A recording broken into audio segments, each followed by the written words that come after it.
Good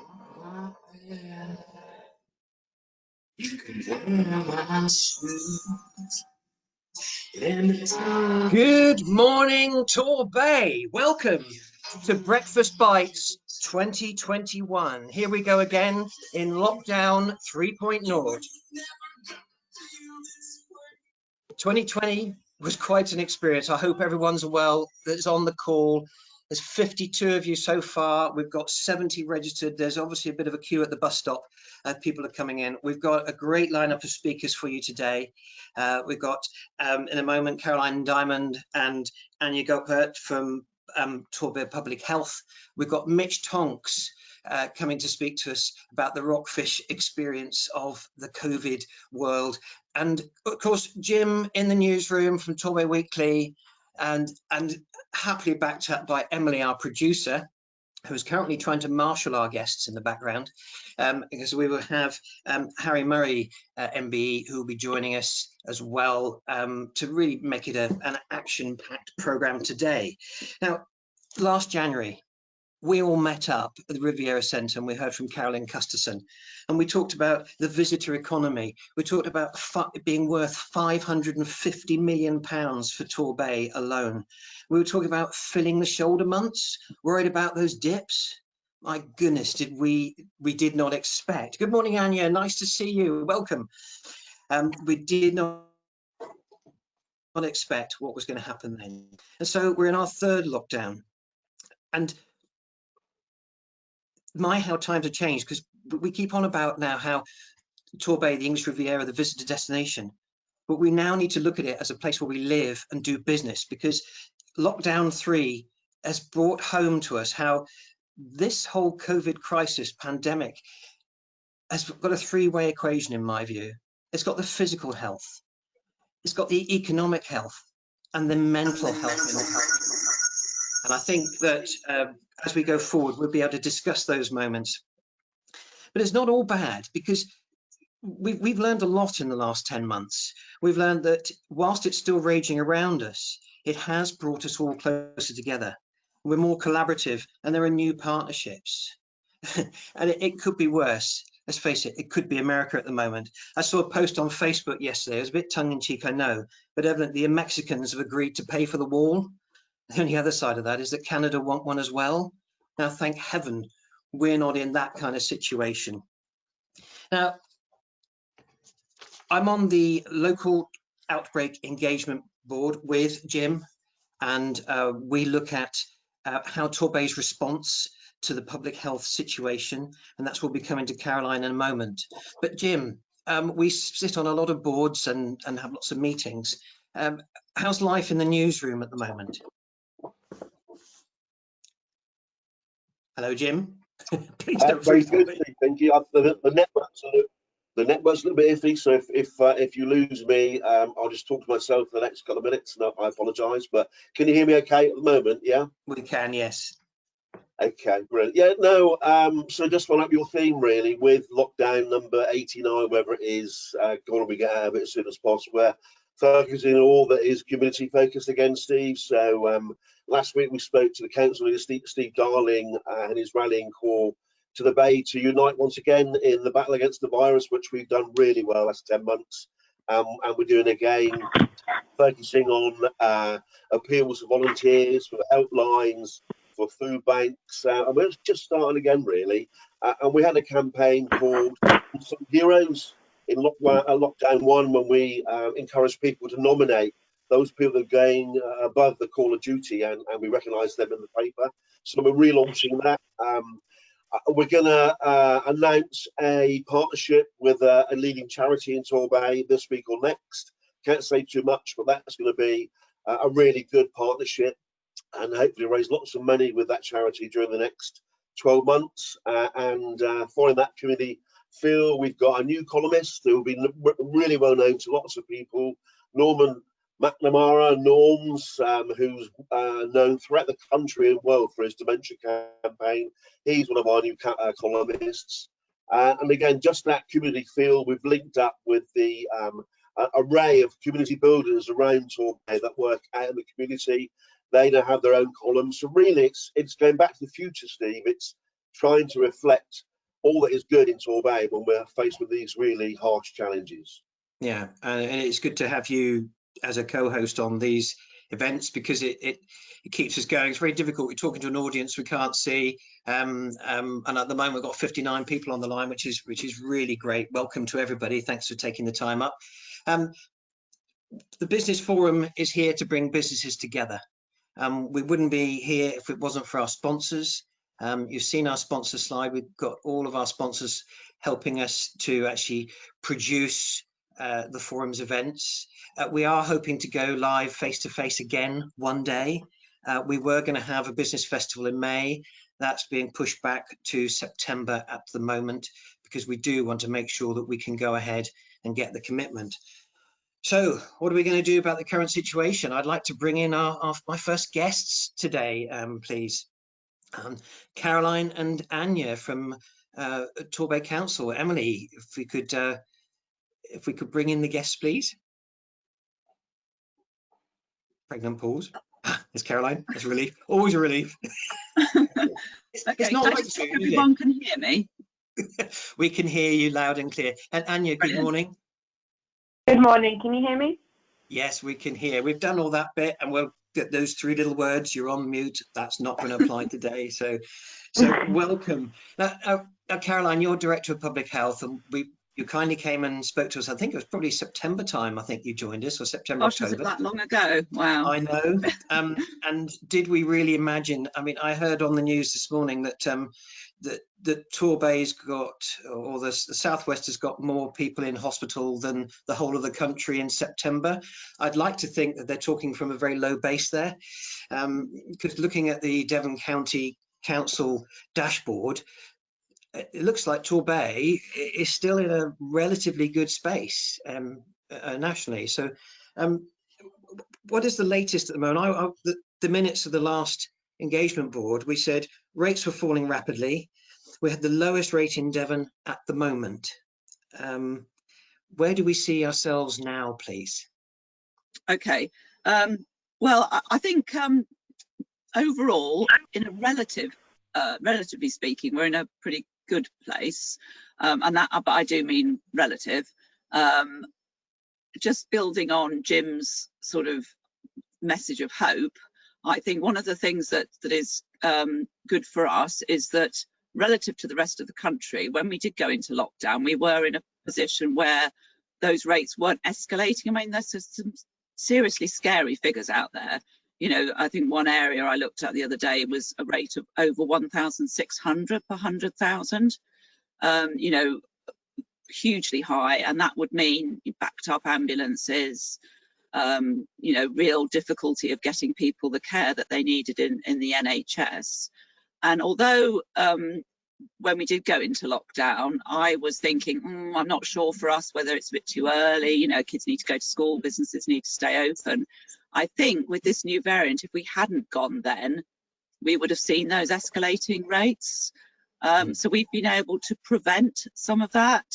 And I know that's not great for business, but on the other hand, it would have been pretty grim, I think, if we hadn't. So in terms of where we've been, we kind of remain relatively flat and lowish over Christmas and New Year.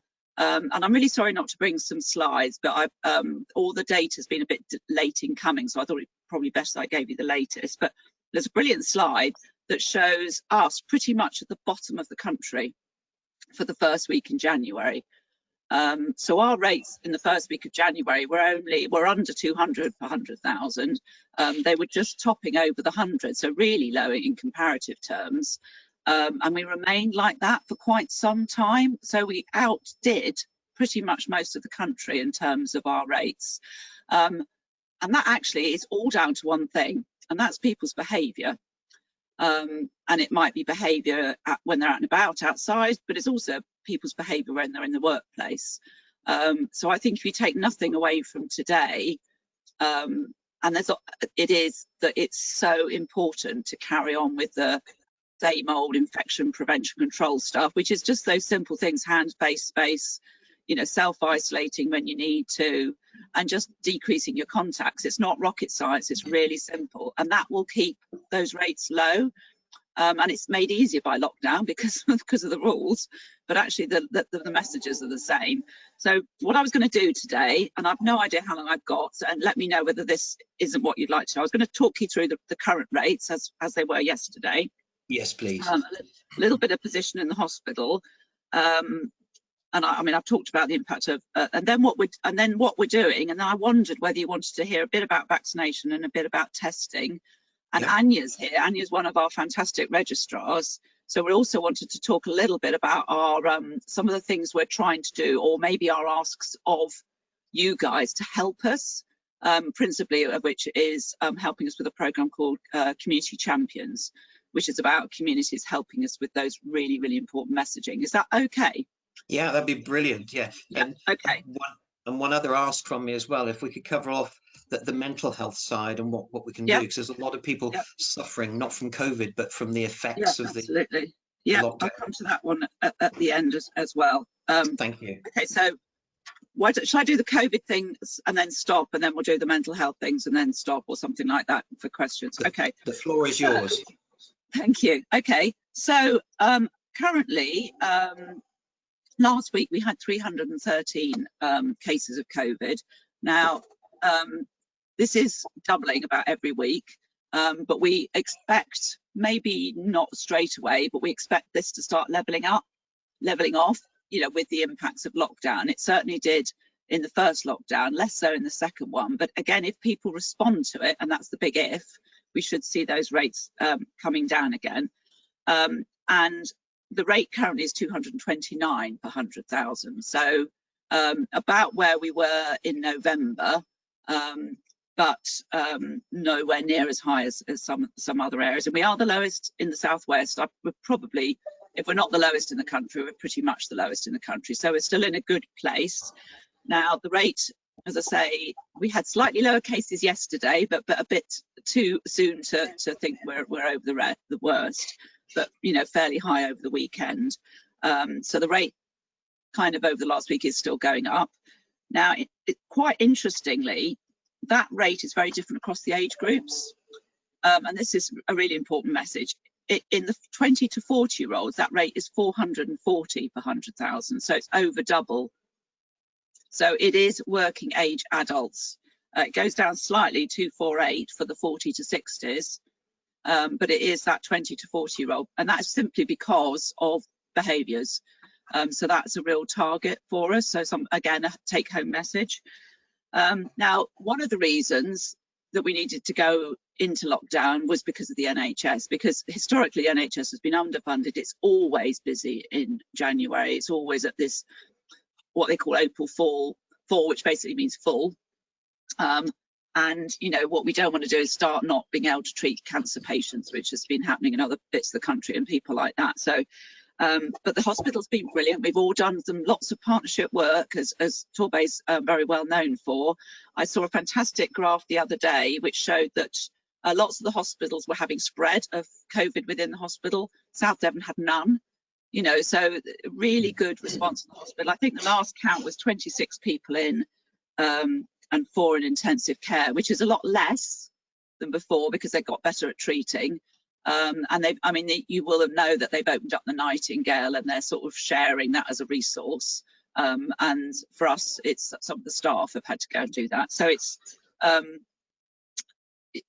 don't think there were any deaths the last week either, but we have obviously had some deaths. So the hospital's holding its own, but it might not have been if the lockdown had come a week later, because that was the rate of increase. We've got a couple of care homes now infected, but again, only in the last week. Prior to that, we had none over the whole of the Christmas period. So again, we've contained it to stop spreading widely in those care homes, which is really good, because if we can get the vaccination into those care homes before it starts spreading, then that's a really good thing. And again, we've been lower for the over 60s rates and lower in terms of the numbers of care homes impacted. So from a public health perspective, we're in a pretty good place.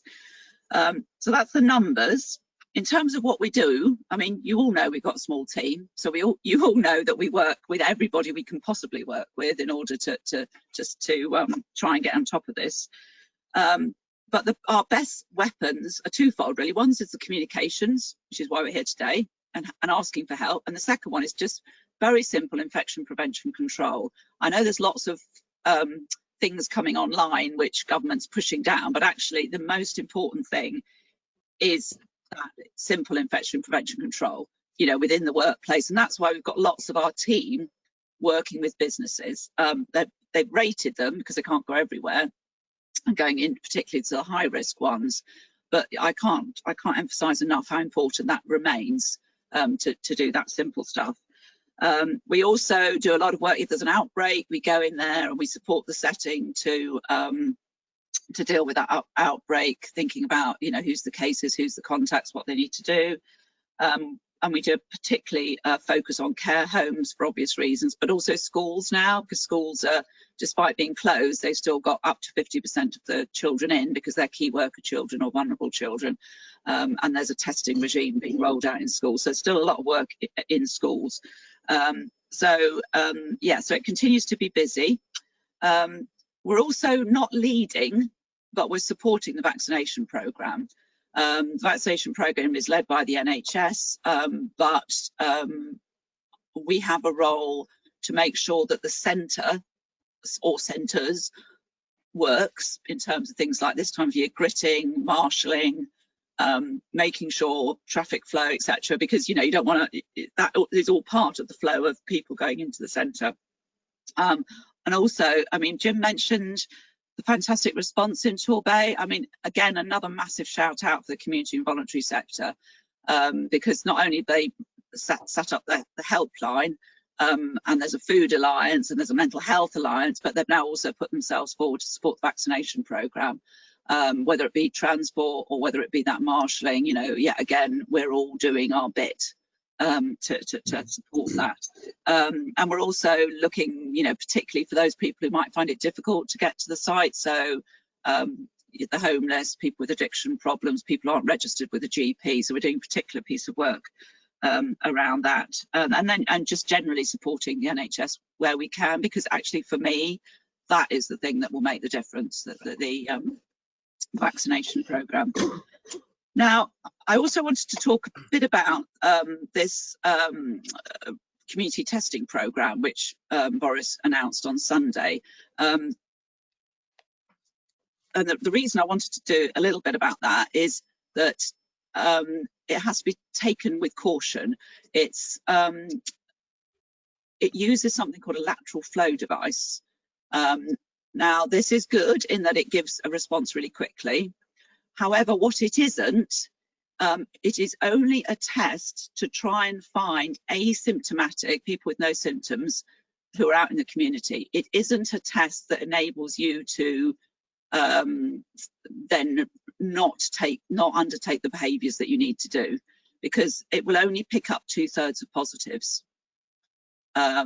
So you could miss positives, particularly if you've got something called a low viral load. In other words, you're not very sick at the time, if you've not got a lot of virus going around your blood. So it isn't one of these tests to release, i.e. tests to go back to normal life. My concern is that that would be misunderstood, so that people have these tests will think, oh great, you know, I've got a negative test from the LFD, therefore I don't need to take the precautions. You absolutely do. It also needs to be done twice a week, because you might be negative by an LFD today, but you could be positive 24 hours or 48 hours later. So it isn't, I know it's been pushed big time, but it's not more important than the bog standard infection prevention control. So the attitude we're taking to it, and also it's another addition, they're just giving us the swabs and we're having to fill up oodles of paperwork to even get the swabs.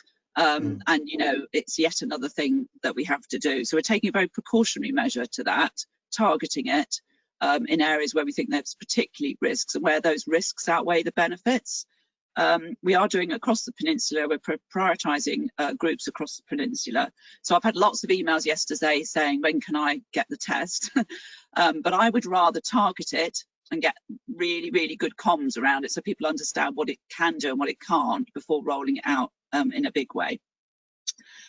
So The other tool in the toolbox, which again is something really to help to ask help from everybody here, is communications, because information is power. I think maybe one of the reasons why we've kept our rates low is we've tried really, really hard to make sure everybody has the information they need. We can't force people's behaviour, we can't, you know, and things happen. But if people understand the guidance, then they stand a better chance of actually conforming. I think it's been so confusing for people. You know, the guidance changes all the time. So we need to just get simple messaging out there. So I do weekly videos, they go on the website, they get retweeted everywhere, do as many sort of radio and TV things as we can. So we're trying to do all of that. We've got our engagement board, and the college has done some really good work for us with young people.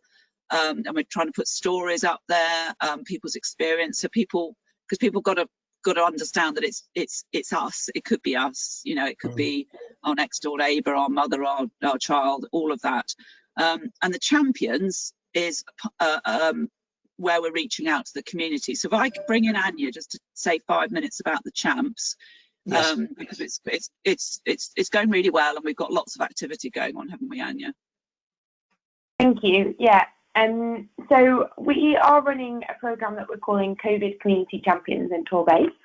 And what that programme involves is asking members of the community so anybody listening today, to sign up to be a champion, recognising that everybody has networks within which they influence. So your family, friends, colleagues, and anybody else that you talk to on a regular basis.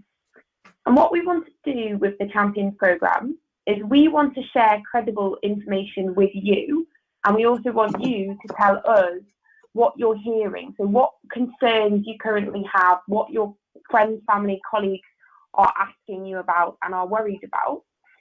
And we are sending out a bulletin in the form of a newsletter every other week, and then we host an online forum on Zoom every other week on a Thursday.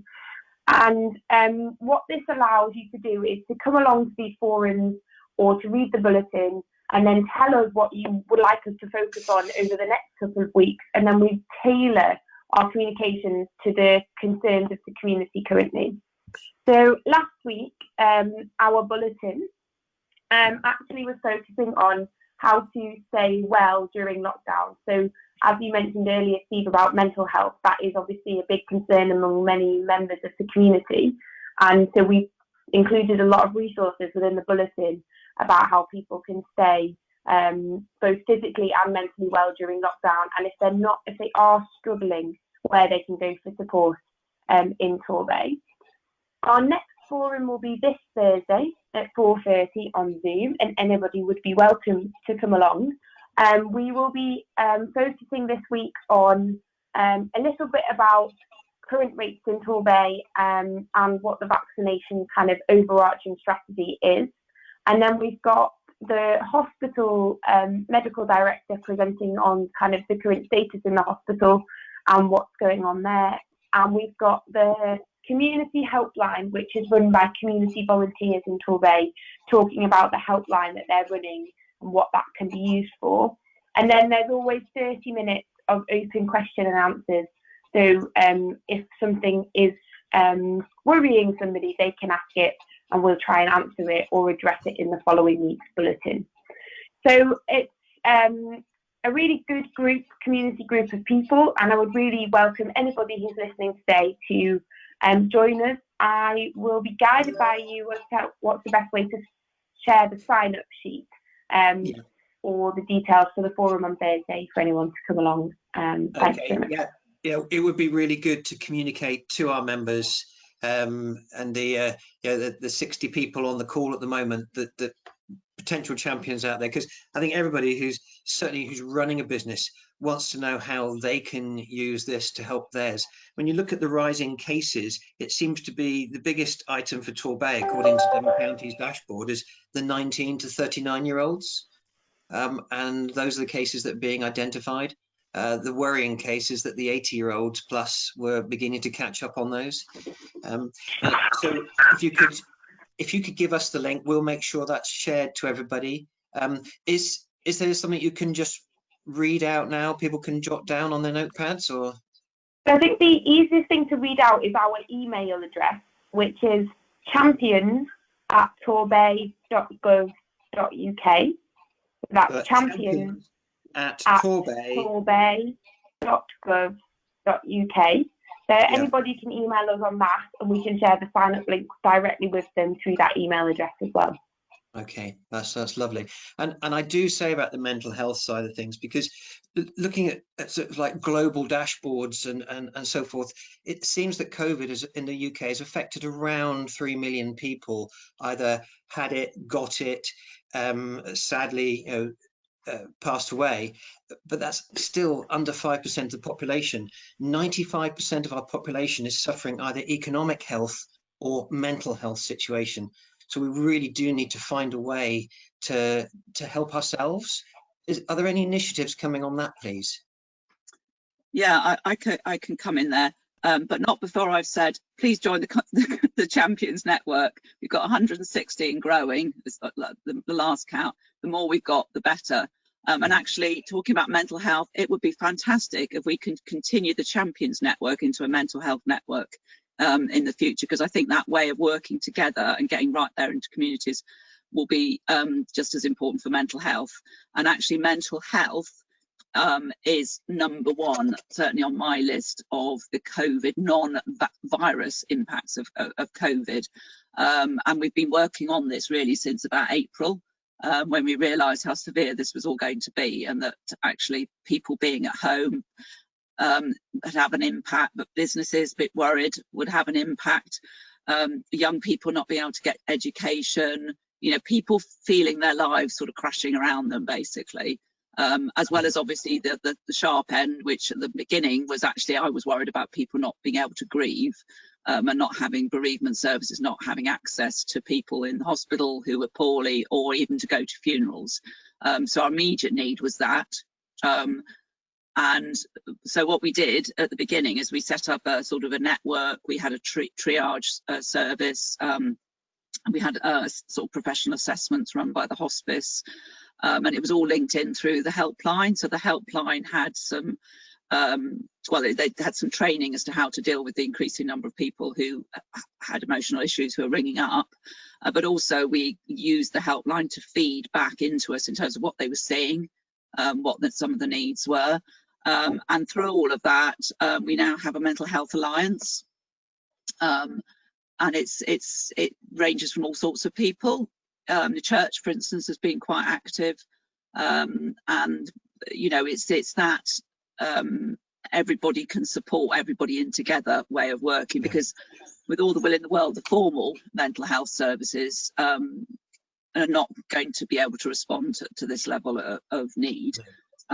So that's ongoing, and I know that businesses in particular, it's an issue, because for you this is your lives often that you're seeing in trouble, and I can completely understand it's really, really difficult. So we have set up some training for you. I don't know whether that's reached you. I'm just looking at an email at the moment with some different training that's gone through to Alan Denby at the TDN. I think the idea was that was somehow going to come out, so we need to build on that. I think it's something that we can help with, because I know I was talking to Alan, and he was very keen that we now get something out, because we are in our third lockdown. We need to be doing something now, and I appreciate the pressures you're under, and I really thank you for coming on today. I'm just little bit pressured for time, because really, and I'm sure you are as well, because it's you've got a few emails to look at. Thank you, Caroline, for giving us the overview. It's really interesting to hear about the vaccination program, which I know you're doing the comms for. The community testing program will be very interesting to see how that rolls out. And Anya, the COVID champions, the champions at torbay.gov.uk. So thank you very much for bringing that to us today. With your permission, I'm now going to move on and say thank you for today, and move on and bring in our next guest. Many people, I'm sure, you'd have been on a different planet not to know this gentleman, and or at least eating his fish and chips. Mitch Tonks, welcome. We talked about the effect on local businesses and the economic health and the mental health situation here. And everybody talks about, we're on the same boat. Well, we all know that we're all in different boats in the same storm. And as someone who has weathered maybe his fair share this year, Mitch. Yeah, I think 2020 will certainly go down in history for all of us. But we've had a particularly challenging 2020, not just with COVID, but we've had 3 floods in different restaurants to contend with as well. And you know what, when you're up against it, it's just another thing to be up against. It doesn't really make it any worse. It just sort of makes it another challenge. But we've taken a lot of positives out of COVID, and our journey has been an interesting one, that's for sure. Yeah, well, and as we joined the call before we opened up today, I know you took a call from Track and Trace. I did. Over Christmas, one of my children wasn't feeling well, so out of social responsibility, really went and took a test, and she tested positive, and she was actually in Exeter with her boyfriend. So the rest of us decided that we ought to go and take a test, and we all tested positive. And I'm on my last day of isolation, and I'm very lucky. I've got off with very, very mild symptoms. And so it does go to show that even as careful as you are and as careful as we've been, this thing can spread, this new variant. But it was more of a psychological battle, really. Just, what is going to happen next? But actually nothing happened next, and it's okay. Do you find that experience has changed your outlook on things and maybe behaviours? Do you feel it's made any difference? Not really. I think that, safety was always a big part of our thinking in all of this. It was like paramount, really, when all this started, was how can we keep people safe.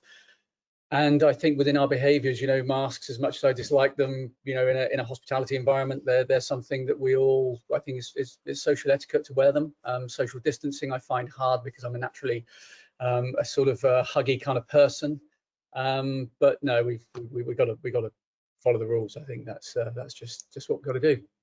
Yeah. Mitch, can I just ask you, sorry Steve, just to interrupt, I think you underplay the challenges you faced in typical fashion, by the way, the last 12 months, because people won't realise that the Seahorse at Dartmouth was flooded, wrecked, your Rockfish at Torquay was flooded, wrecked, your Rockfish at Exmouth was flooded, wrecked. How the hell have you got through all those challenges plus COVID and taking people with you?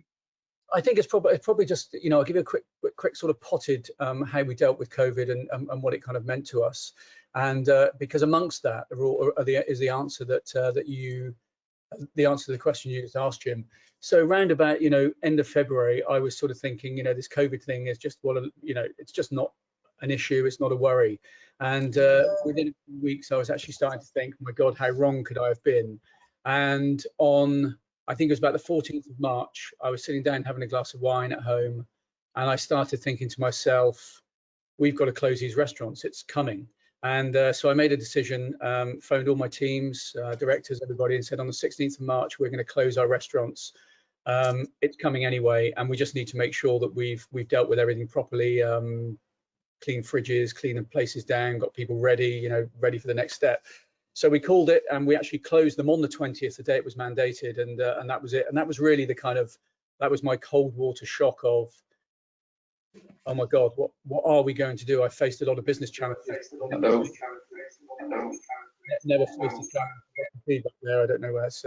I've got some, there's some challenges here, but I've never faced a challenge where a business has got zero income, and this can be really difficult. So I quickly sort of, one really amazing thing happened at that point was we'd never used Zoom before. We'd always kind of gone around and had meetings, and suddenly I got my senior team, finance director Nick and Matt and Laura, our comms director, on daily calls, and that was had a profound effect on our business, actually, that we communicated incredibly well. And then it was a case of, right, my first job is to survive. I know how much money we've got. We need to kind of reduce the burn rate as much as we possibly can. Reducing burn rate is oxygen, it's time. We kind of know how long we can last. We've got to pay our suppliers, and that was the first exercise we went through. And then it was a case of, once we understood what help was available, it was right, okay, straight to the bank. I actually went to the bank with a scenario that said we won't open until March this year. So we were able to kind of get as much funding as we possibly could. And I wanted to make the company completely and utterly bulletproof, which is what we did. And once I'd done that, I think that was kind of like that was a sort of weight off my shoulders, as it were, because I knew we could sort of withstand what was coming, or I didn't know it was going to be as long as this or as deep as this.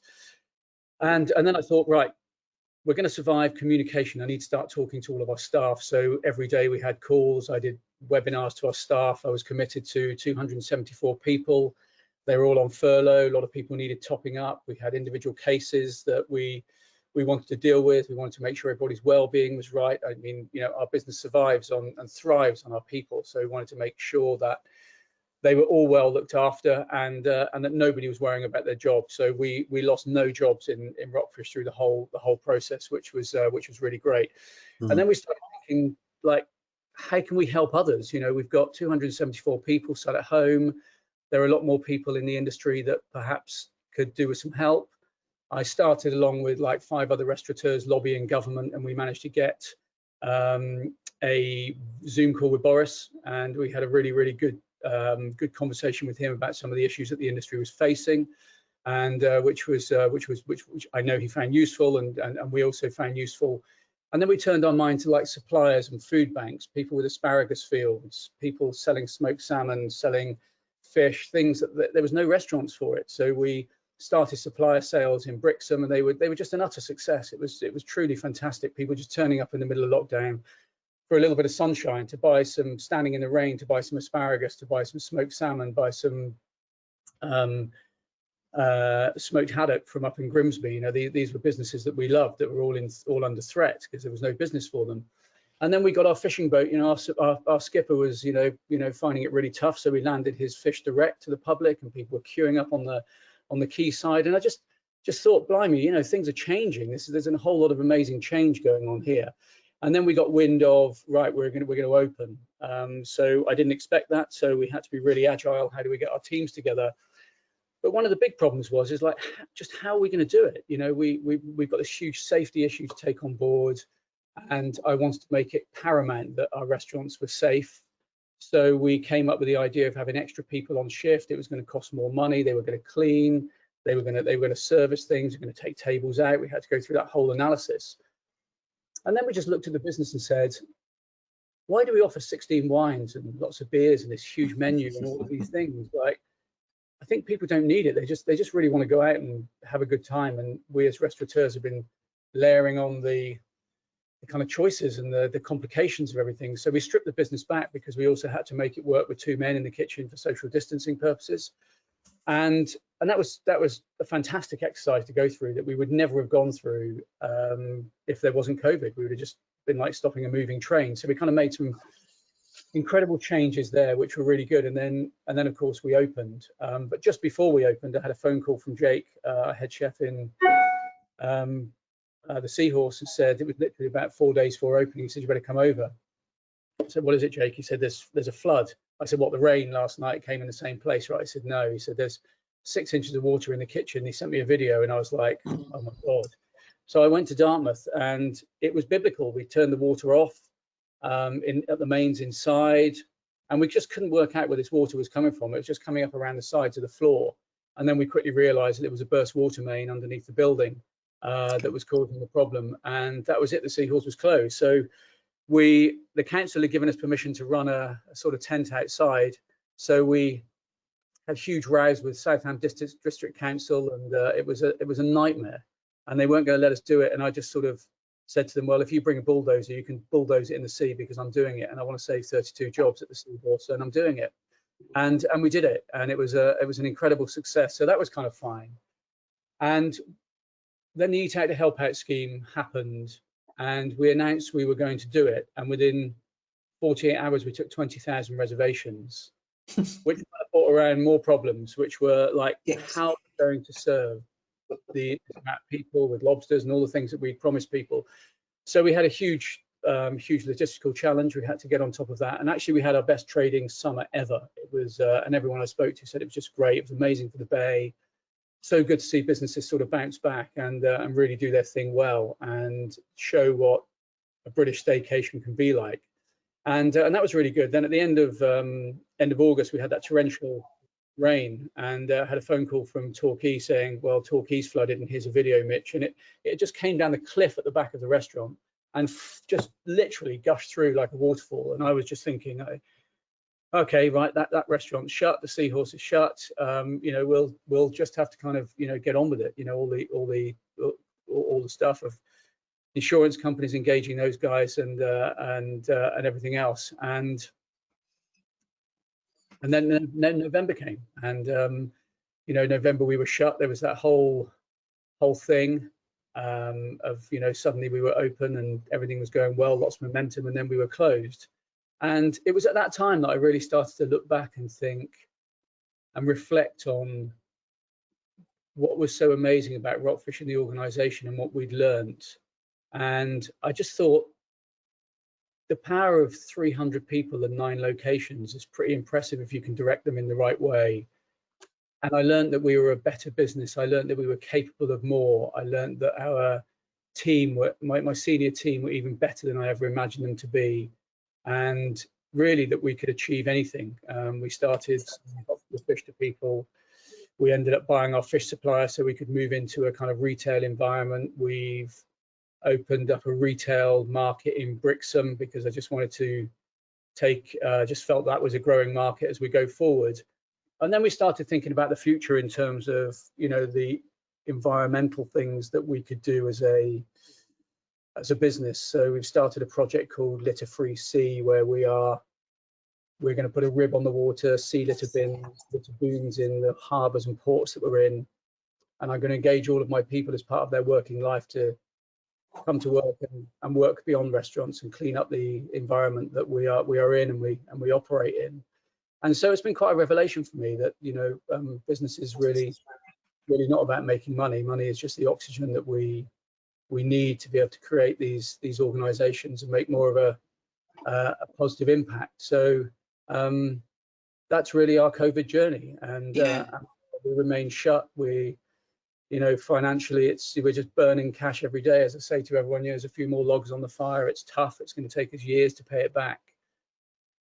But we will survive, and we will come out a different, stronger, better business. And now we're focusing on a wellness program that all of our staff are engaging in, and I'm getting them throwing themselves in the sea. We've got online yoga. We're doing online gigs, cook-alongs for them, and really just keeping our people close and making sure, dealing with individual cases that spring up, and just making sure that our people feel like they're part of something to belong to.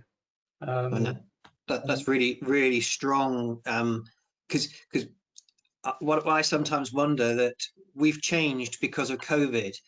Are there any changes that we've woken up to that we maybe should have made before, and how do we actually keep our businesses changing going forward rather than waiting for something to happen that makes us do it? Does that make sense? I don't know how businesses can be live to that and the need for change even when things are going well. Do you think there are any lessons in there? I think the lesson out of it for me is communicate and over communicate with people internally, but also the wonderful thing I think is collaboration. So in an area like we're in, when we all survive on the same, we all rely on the same tourists, the same season, the same people, I think there could be a lot more collaboration for business working together. I mean, we make a concerted effort to make sure that as much as we possibly can is local, and, you know, switching bread, absolutely everything we possibly can to go through local businesses to help them survive and come through it.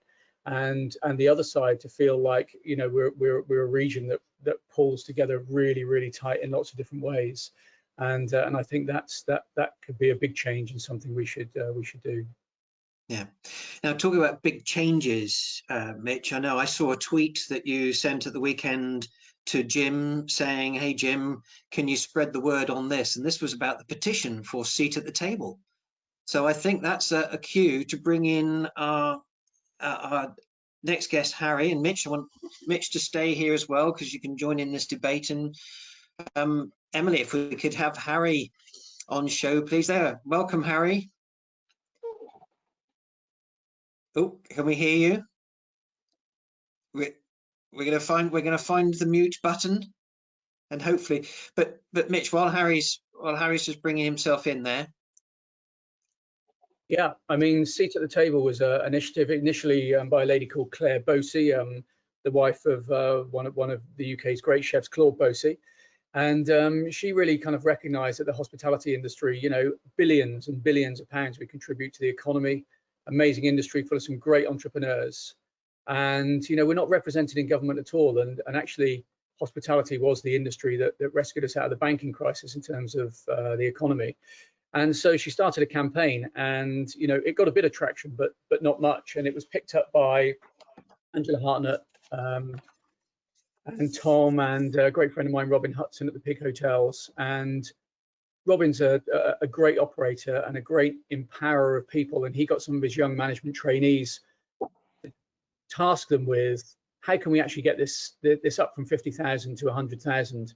And Freya and Lydia at the Pig Hotel started this initiative called the Seat at the Table, and really just gathered people like Harry on board, some great names in the industry, to just start spreading the word. And in 3.5 weeks, they managed to get that petition by us all reaching out to people like Jim and yourselves to get everybody behind it.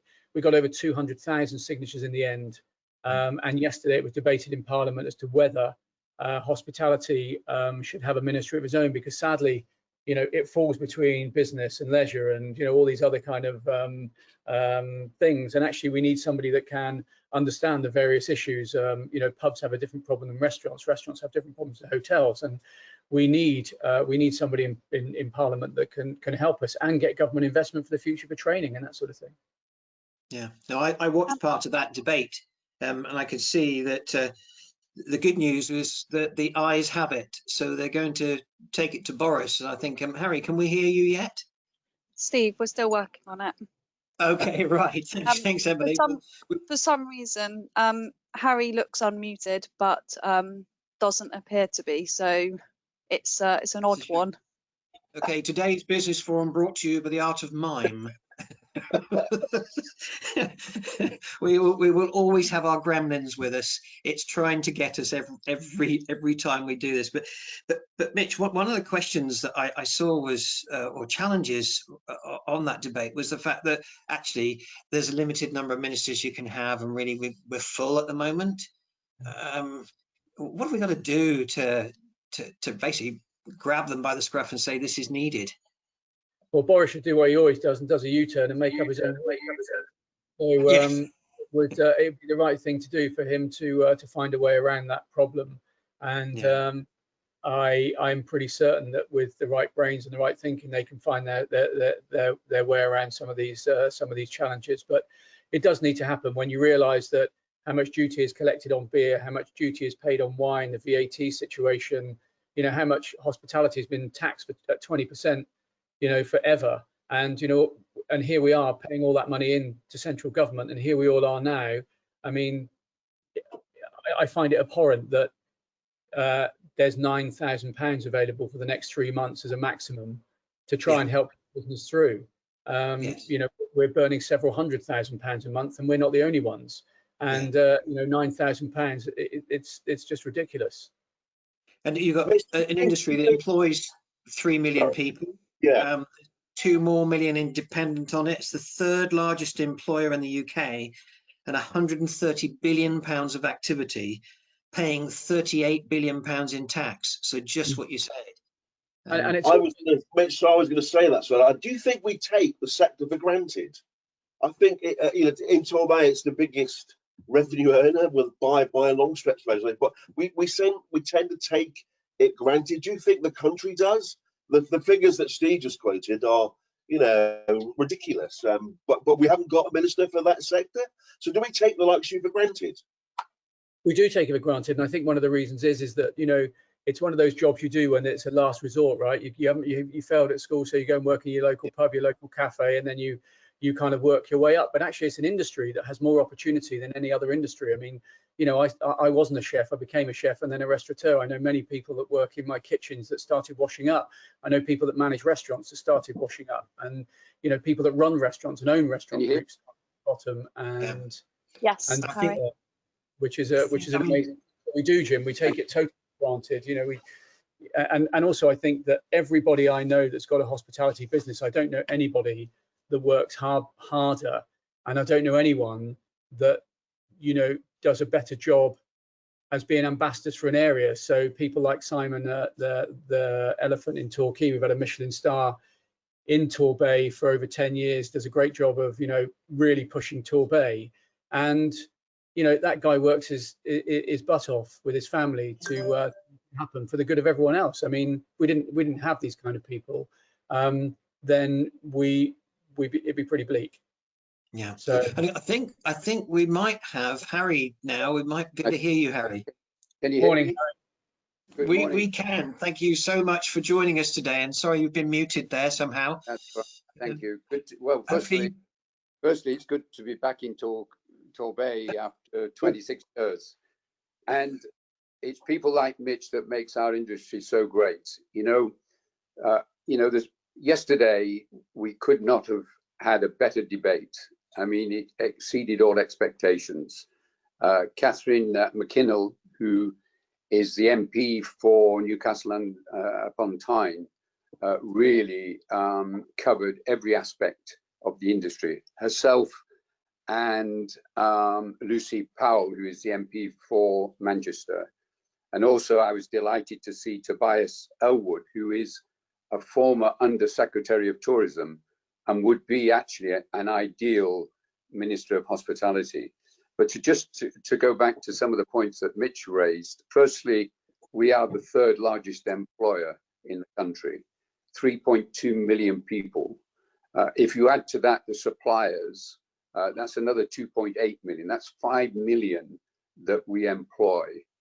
And we contribute 39 billion to the economy every year and 24 billion from incoming tourists. So, you know, we are a huge force to be reckoned with, but government really does not understand our business. I mean, for ministers to tell us 2 days before Christmas that you have to close, I mean, you've rotated your staff, you've bought supplies, and really what we're looking for is someone that actually understands our business, understands how we operate, and understands and appreciates the contribution that we actually make to the economy. And it's not just the contribution we make financially, but also to the communities. You know, to go for a pint, to go for your fish and chips, to go to a hotel and stay, to have a wedding, to have an event.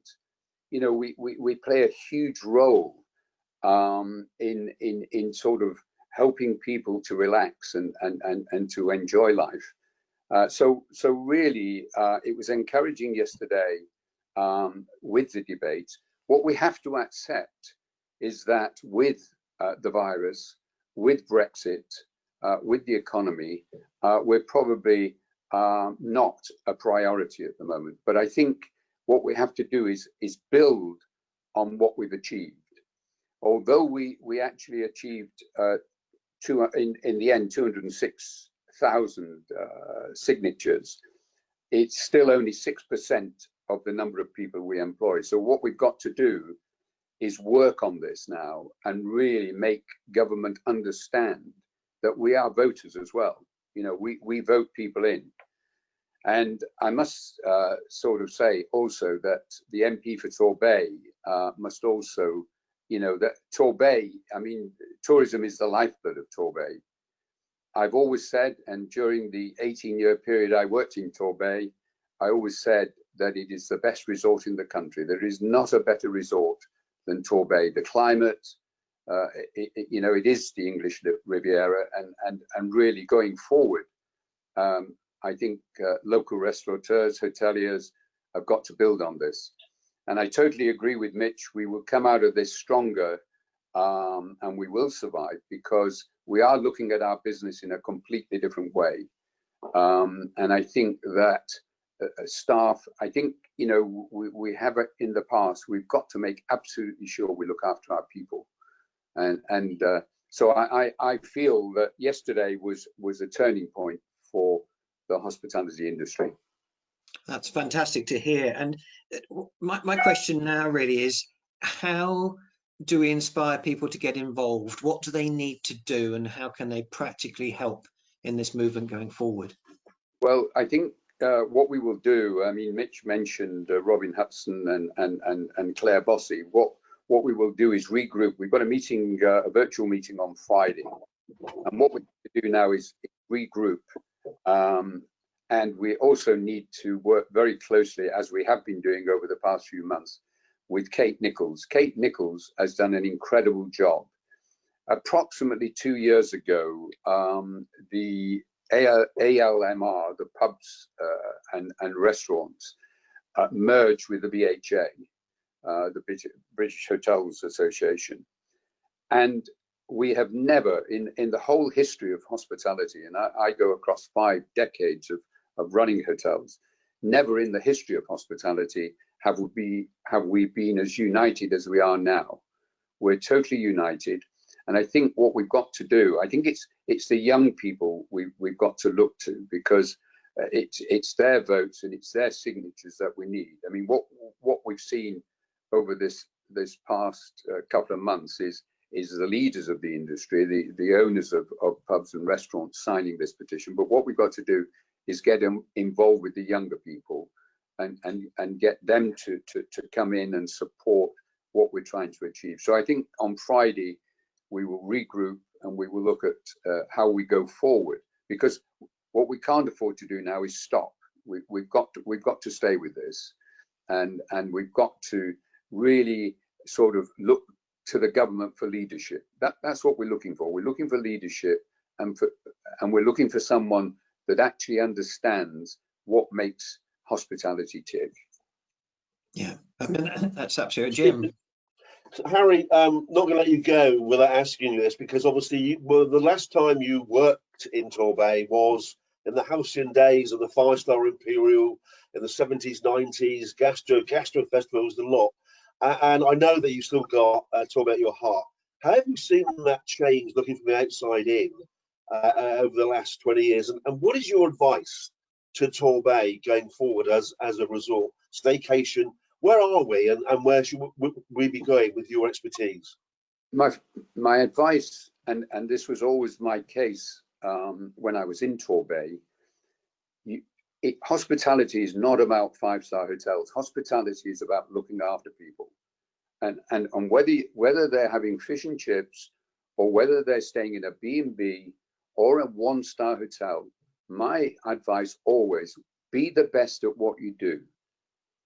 It doesn't cost anything for cleanliness. It doesn't cost anything to smile.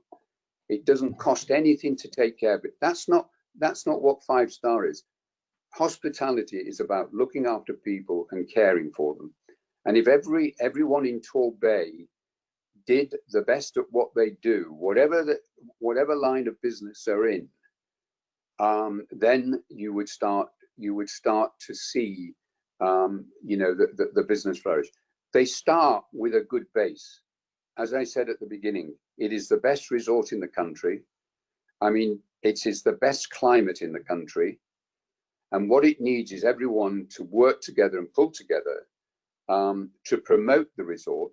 It also needs support from the council. The council have got to promote the tourist board. I mean, before I came onto this, I thought I'll look at the Hotels Association. I'll look at what they do. I mean, I think they last tweeted in 2015. I couldn't find any information that told me about Torbay. You know, you've got to promote yourselves, and you've got to tell everybody you're the best, and it can be done.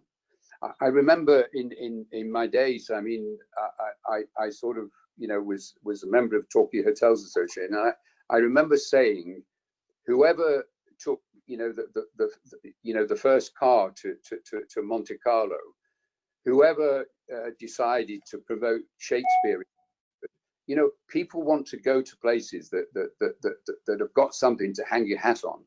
And I think that Torbay has got, English Riviera, you've got to start. And I think, again, coming out of this, as Mitch mentioned, you've got to come out of this stronger.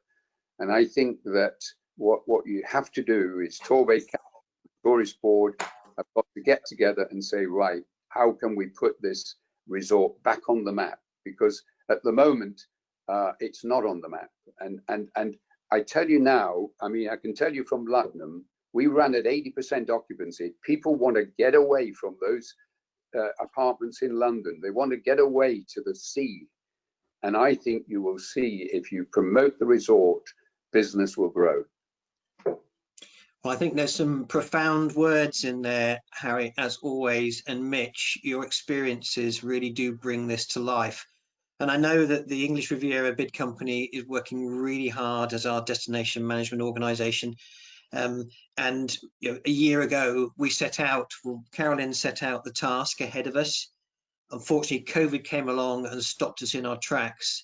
So really hoping now that we can forget the last 12 months in some ways and wind forward.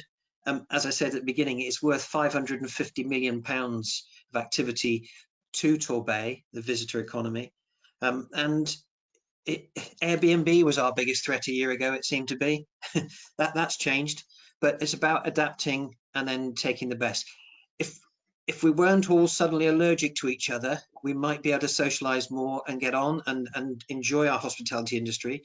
I really want to thank you for coming in today and talking to us. For our people that are on the line, I've got a couple of questions just come in. It's going to be difficult to read and talk at the same time. So TDA have coordinated a tourism impact survey across the Great Southwest. That's from Becky Davies, so please do go on. I know there's surveys all the time, but there's a lot of people, maybe, you know, they're stuck and they want just something else to do during the day because if they're furloughed or whatever. We could do with people joining in that survey, looking at the impact survey. And local council websites need to improve. Only yesterday, Teambridge was telling people to access their website to access information, read business support grants. If you clicked on the link, it just advised page not found. So I think, as Mitch has done with his business, he's taken a look inside and see what he can do to make it better and set up for the future. I think my message back to our authorities is, can we have another look at ourselves, see what else we can do? And it's interesting as well hearing the Torbay, English Riviera, the various ways. I mean, you know, Harry, you said you looked for us and you couldn't find us. I think that's a bit of a shame because the English Riviera does pride itself on its destination marketing. So I think all stuff that we can. Could I come in there, Jim? I've seen a message. I was a governor of South Devon College, and I've just seen a message. Could South Devon College help? Well, if we look, Mitch mentioned earlier Lydia and Freya from the PIG organization, from Robin Hudson's businesses. These are two young people. There were 7 young people in total. They put a whole marketing plan together to gather these signatures. Now, you know, this could be an exercise for the students at the college.